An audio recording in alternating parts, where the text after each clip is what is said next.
He says this about anybody who is taking on a venture, how you should take it up. If you are supposed to man up, man up. He says, إِذَا غَامَرْتَ فِي شَرَفٍ مَرُومٍ. غَامَرَ is the verb from مُغَامَرَ, that is taking on a venture. غَامَرَ is to venture into something risky, then you venture in. That is what we call غَامَرَ. It says, إِذَا غَامَرْتَ فِي شَرَفٍ مَرُومٍ. If you venture into seeking an honor, a required honor. Maroom, ay rama yarumu maroom, something that is required. Matlub yani, matlub. It says, إِذَا غَامَرْتَ فِي شَرَفٍ مَرُومٍ. If you should venture into seeking an honor that is required, if you should venture into an honor that is required, what should you do? Then he says, فَلَا تَقْنَعْ بِمَا دُونَ النُّجُومِ. Never be satisfied with anything below the sun, below the stars. Yani, if you should aim for honor, aim for the stars and above it. A very strong line. إِذَا غَامَرْتَ فِي شَرَفٍ مَرُومٍ فَلَا تَقْنَعْ بِمَا دُونَ النُّجُومِ. دُونَ بِمَعنَى تحت النجوم. Okay. It says, فَطَعْمُ الْمَوْتِ فِي أَمْرٍ صَغِيرٍ. The taste of death in a light issue, in anything, nothing really important. The taste of death in such issues. كَطَعْمِ الْمَوْتِ فِي أَمْرٍ عَظِيمٍ. It is just like the way you taste death when you are dying for a bigger cause. If you should die in an accident, same if you are lying in the room and you die, all of them is death. But ta'am, the kalima ta'am here means taste. Ay dhawq, the way it feels. Okay. And then he says, ستبقي شجوها فرسي ومهري صفائح دمعها ماء الجسوم. What he is doing here, this particular line kind of is almost out of the course. He stepped out to tell you how he gets wild if he's supposed to stand for his honor. What he does is that we'll do a little bit of tahleel in this line. ستبقي شجوها. Shajwa, الشجو is al-huzn. And then he says, ستبقي شجوها فرسي ومهري صفائح. Now, صفائح in the ajz al-bayt, the second part of the verse, the صفائح is the fa'il of the tabki. And shajwaha, the ha refers to صفائح. صفائح means, is the plural of صفيحة. And صفيحة is a sheet of metal. And also it refers to sayf, sword. What is this sentence saying? ستبقي صفائح أو ستبقي الصفائح. The swords will cry شجوها أي حزنها, its sadness. ستبقي الصفائح شجوها على فرسي ومحري دمعها ماء الجسوم. What will happen? He is saying that my swords will cry over my loss of my faras. Faras is a horse, and then mohr is a colt, C-O-L-T. He's saying that anyone who kills his horse and his colt, his sword will cry with the blood of the person that is in seeking revenge. That is how tough you go. The tears of the sword will be the blood of anyone who takes or who kills or harms his faras and his mohr. The words we need here, shaju is sadness, huzn. And when we say shajahu al-amru, shajahu al-amru, the situation has made him sad. So satabki shajwaha farasi wa muhri, ay satabki safaihi ستبكي صفائحي حزنا على فقد فرسي ومهري ودمها ماء الجسوم. أي ماء الجسوم here is used to represent a lot of blood. So he's saying that if anyone should harm my horse or my colt, then my swords will cry, but the tears of my sword will be a lot of blood from those who harm my horse. Then he says, Kurin and Nara. This word, that he's talking about the Fيha. He's saying about them that النار, the swords have been put into fire.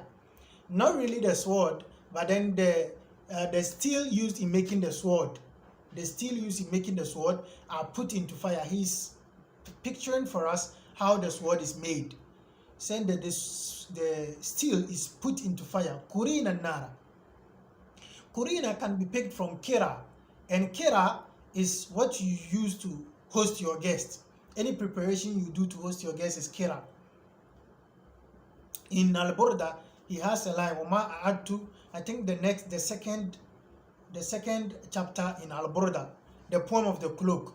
He has وَمَا أَعَدْتُ مِنَ الْفِعْلِ الْجَمِيلِ كِرَى مِنْ ضَيْفٍ أَلَمَّ بِرَاسِي غَيْرَ مُحْتَسَمِ, something like that. He has a line like that. Kira is what you use to welcome your guest with. So it can النار, the fire has been used as a tool of hospitality for his sword. Basically what he's saying is that his sword, the steel to make his sword has been put into fire. ثُمَّ نَشَأْنَ فِيهَا, and then the steel grew or got established in the fire. And he says, كَمَا نَشَأَ الْأَذَارَ فِي النَّعِيمِ, just as Adhara is the plural of Adhra, and Adhra'u is virgin, a pure maiden. It says, Kama nasha al adhara fin na'imi, just like pure maidens live in bliss. My sword was in the fire, turning and tossing, just like it is in a bliss. وَفَارَقْنَا السَّيَاقِلَ مُخْلَصَاتٍ, and this was, they left, farakna, they left the sayaqila. Sayaqila is the plural of sayqal, and sayqal is the one who finally polishes the sword, makes the final polishes. He says his sword left the sayaqila, it left those polishes. Mukhlasatun, pure, they've made it very pure, very sharp. That's what he means here. Wa yedيها, and the hands of these people who are doing the final polishes, ثيرات القلوم, and kulumi is the plural of, I think it's kelmi or something like that, injury, juruh. So ثيرات القلوم, that is those who did the final polishes, due to the sharpness of the sword, they had a lot of injuries on their hands. They were not even safe.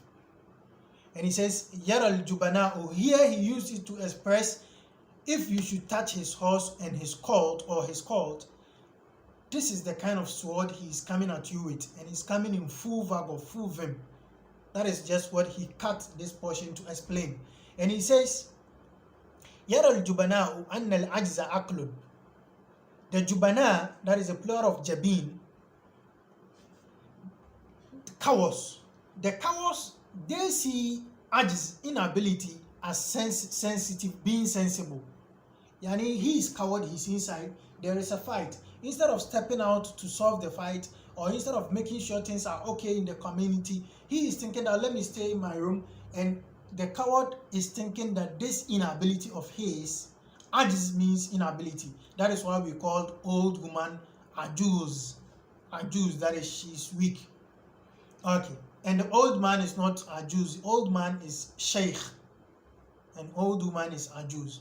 So he says, Yara al-Jubana'u, the cowards, they see anna al-ajza aqlun, that inability is some being sensible, some wise sense, yani. وَتِلْكَ خَدِيئَةُ الطَّبْعِ اللَّئِيمِ, and he's saying that, and that thinking of theirs is a khadi'ah, deception. Deception of what? At-tabi' al-la'imi. At-tabi' al-la'imi. And when we say at-tabi', we mean a nature, characteristic, attitude. Says this thought of theirs is a khadi'atun from a tabi' al-la'imi, from an accursed character, an accursed attitude. If you are there and you are coward and you are feeling your cowardness and staying indoors and not talking about issues, sensitive issues, in sense, he is telling you that this is a deception from an accursed personality. And he says, وَكُلُّ شَجَاعَةٍ, every braveness. وَكُلُّ شَجَاعَةٍ, every braveness. فِي الْمَرْءِ تُغْنِي, every kind of braveness in a person suffices the person. If you are brave, it suffices you from everything. And he says, وَلَا مِثْلَ الشَّجَاعَةِ فِي الْحَكِيمِ. But it is not like the braveness in the sensible person, in somebody who is wise and is brave at the same time. There is nothing like it.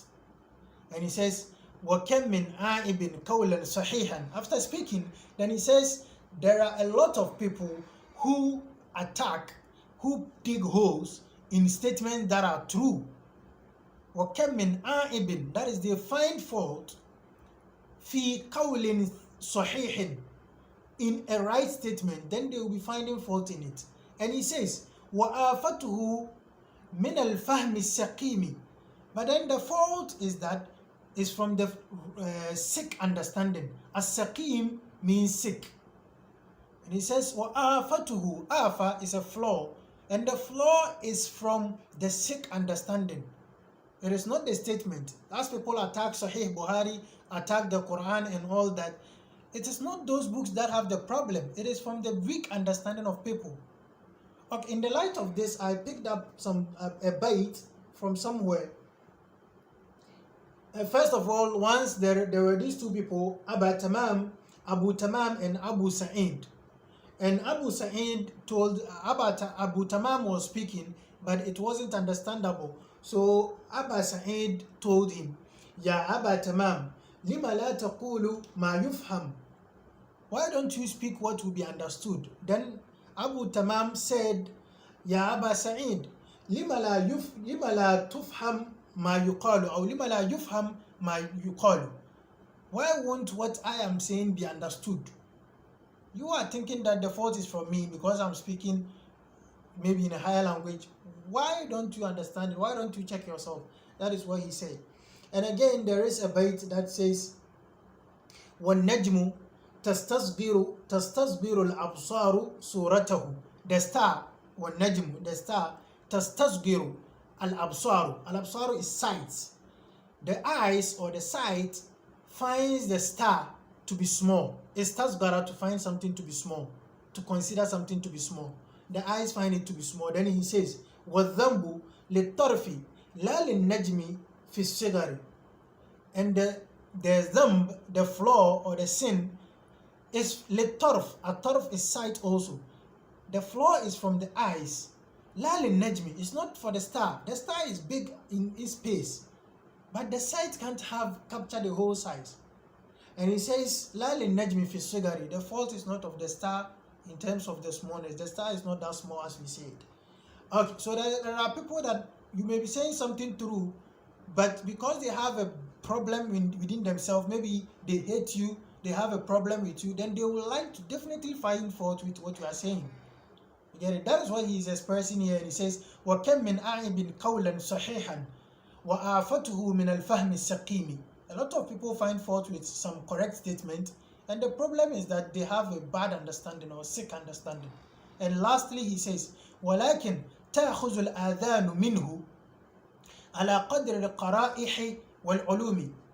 But when something is said, تَأْخُذُ الْآذَانُ مِنْهُ, the ears take from it, عَلَى قَدْرِ الْقَرَائِحِ وَالْعُلُومِ. Al-qara'ih is the plural of qariha, and qariha is the first water that pumps out when a well is dug, and it is used for somebody's innate attitude. There are some attitudes that your life is based upon, the basic attitude, the fundamental attitudes that you have. These are your prowess, these are your powers. He's saying that when something is said, the ears takes from it per the strength of your innate attitude, wal ulumi, and your knowledge. So what he has said, he completed with it. Maybe as he has said, إِذَا غَامَرْتَ فِي شَرَفٍ مَرُومٍ فَلَا تَقْنَى بِمَا دُونَ النُّجُومِ. Somebody may be thinking and saying this is wrong, this is right. At the end of the day, he responded to you within the last line. So when you are seeking for anything higher, as we say, the sky is not the limit. Some will say the sky is your limit. The sky is the starting point. That is where we start hitting from. So I guess you've seen a word or two here. Okay, let me just read Abu Tayyib's own too.